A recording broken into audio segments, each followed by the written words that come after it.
Saitro Pembangkang kata Dr. Sam ni adalah calon Perdana Menteri.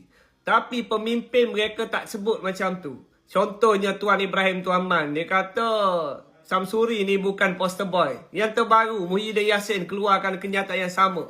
Calon Perdana Menteri itu tak semestinya pengerusi Perikatan Nasional. Sebab itulah kadang aku kesian dengan pembangkang, dengan Saitro yang bekerja dekat bawah. Sebab usaha mereka sebar naratif itu digagalkan oleh pemimpin-pemimpin mereka sendiri yang jelasnya duk berebut kuasa di peringkat atas.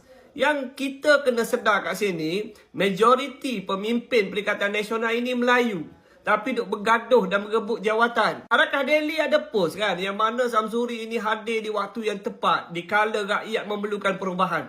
Apa makna semua itu sekiranya pemimpin atasan ini tidak mahu bertolak ansur dan masing-masing ni mengimpikan jawatan. Mereka tak kira layak atau tak layak. Janji aku boleh duduk jawatan tu. Itulah perbezaannya pemimpin kerajaan dan pemimpin pembangkang. Dalam keadaan mereka gagal nak fikir pasal rakyat. Tapi pemimpin belah kerajaan fokus isu rakyat. Penyelidikan demi penyelidikan dibuat demi pastikan kita punya negara ni ada perubahan. Sebagai contoh Bang Mat, Menteri Pertanian dan Keterjaminan Makanan.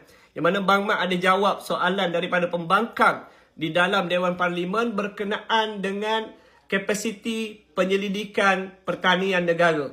Yang mana Bang Mat sebut dengan jelas, pihak KPKM memang jalankan penyelidikan secara berterusan melalui agensi-agensi di bawah KPKM. Yang mana pihak kerajaan sendiri memperuntukkan dana sebanyak 245 juta di dalam RMK yang ke-12 dan dalam RMK yang ke-13 KPKM memperuntukkan dana sebanyak 200 juta ringgit. Daripada sini kita dapat lihat yang mana pihak kerajaan ini memang serius di dalam nak angkat sektor agro makanan ke arah yang lebih moden, yang lebih berdaya saing. Tapi pemimpin belah pembangkang ini masih lagi duk berebut siapa nak jadi Perdana Menteri. Tu pun belum tentu lagi mereka ni boleh jadi kerajaan. Daripada sini kita boleh nilai lah pemimpin mana yang serius nak bantu rakyat, serius nak buat kerja, dan pemimpin mana yang hanya mendambakan jawatan dan rela berebut tak tahu malu demi dapatkan jawatan tersebut. Jadi aku seru kepada rakyat Malaysia untuk sama-sama fikir dan kritis di dalam soal ini.